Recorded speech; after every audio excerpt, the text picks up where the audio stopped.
मिनश्शैतानिर्रजीम बिस्मिल्लाहिर्रहमानिर्रहीम। अस्सलाम वालेकुम जनाब। मेरा नाम अशरफ अली सैयद हुसैन बंदिया। मैं जलगांव डिस्ट्रिक्ट से मतलब चालीसगांव, जलगांव डिस्ट्रिक्ट में चालीसगांव से बिलोंग करता हूँ।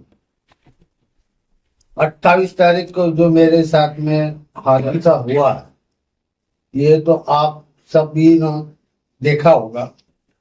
और आप सभी को मालूम है।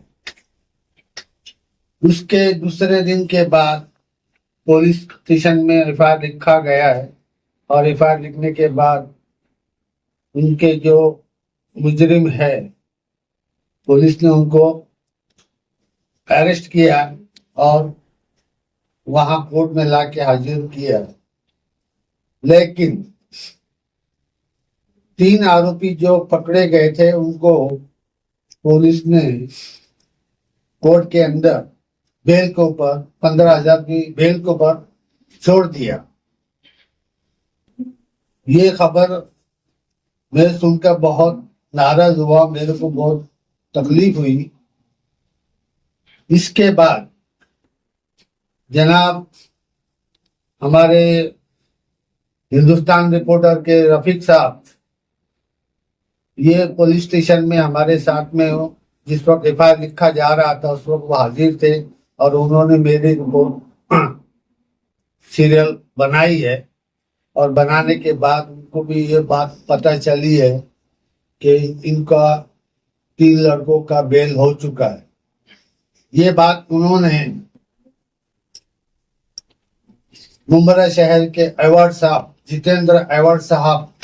इनको कॉल किया और उनको ये बात बताई। जब उनको ये पता चला, उन्होंने मेरी वीडियो देखी, उनको मेरा बात का पता चला और उसके बाद में उन्होंने देखा है कि इतना बड़ा हादसा हुआ है और इंटरनेशनल मामले पर होने के बावजूद इनको बेल कैसे मिल गई। इसके लिए वो मेरे लिए पुलिस स्टेशन में दौड़े दौड़े चले आए और वहां पुलिस के जो बड़े साहब थे उनसे वो सब बात का वो किया और उनसे वो जो बात का करने के अंदर उन्होंने जो बताया कि भाई इतना जो बड़ा मामला है और ये जो केस जो है इतना बड़ा केस होने के बावजूद में आप में इतने नॉर्मल कलम लगा के इनको बेल कैसे दिया। उन्होंने मेरे लिए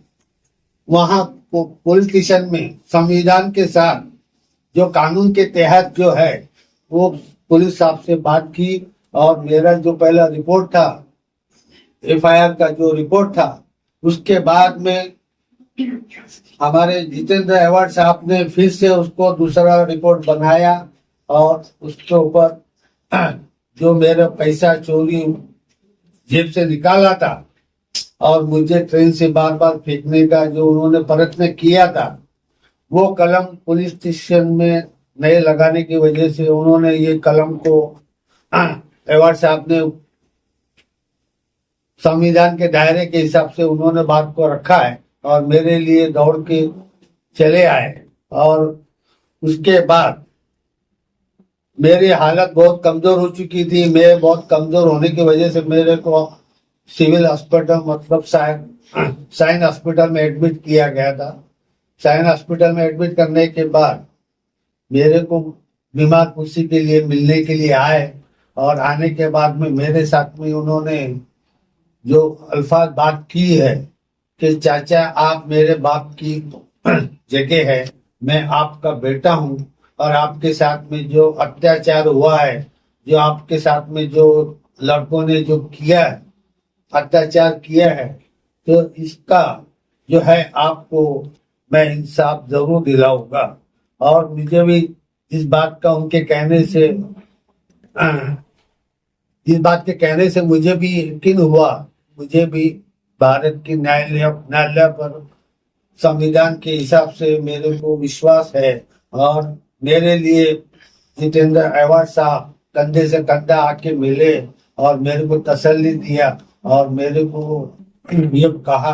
कि आपको न्याय दिलाने के लिए मैं हमेशा तैयार हूँ।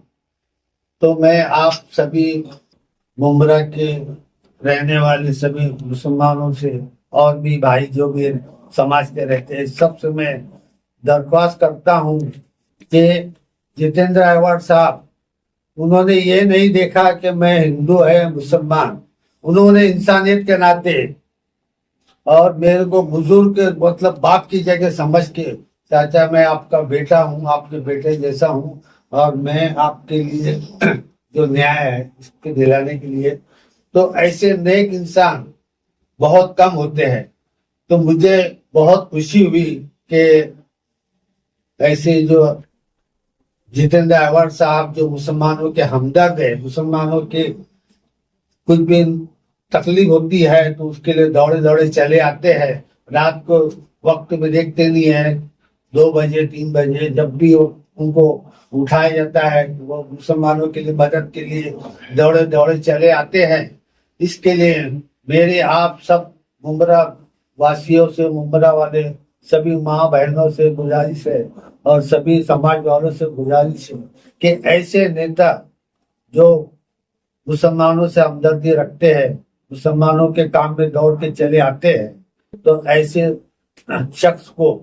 मेरी खुद ख्वाहिश तमन्ना थी कि मैं मुंब्रा आके मैंने ये अपनी वीडियो बना के जनाब जितेंद्र अहवाड साहब के लिए मैं आप सभी को दरख्वास्त करता हूँ तो उनको आपका जो कीमती वोट है, ये जो वोट, इसकी अहमियत समझिए आप, और ऐसे अच्छे लोगों को आपका वोट मिलना चाहिए। मैं आपसे ऐसी दरख्वास्त करता हूँ और ऐसी उम्मीद रखता हूँ कि आप ऐसे अच्छे हमदर्द लोगों को चुनकर देंगे। इसके लिए मेरी एक गुजारिश है आप लोगों से कि ये आदमी 1 नंबर है और मशीन के अंदर भी सीरियल नंबर 1 पर है और इनकी निशानी तुतारी है। इसके लिए आप ये 1 नंबर बटन पे बटन दबा के आप उनको विजय कराओ, ये मेरी तमन्ना है।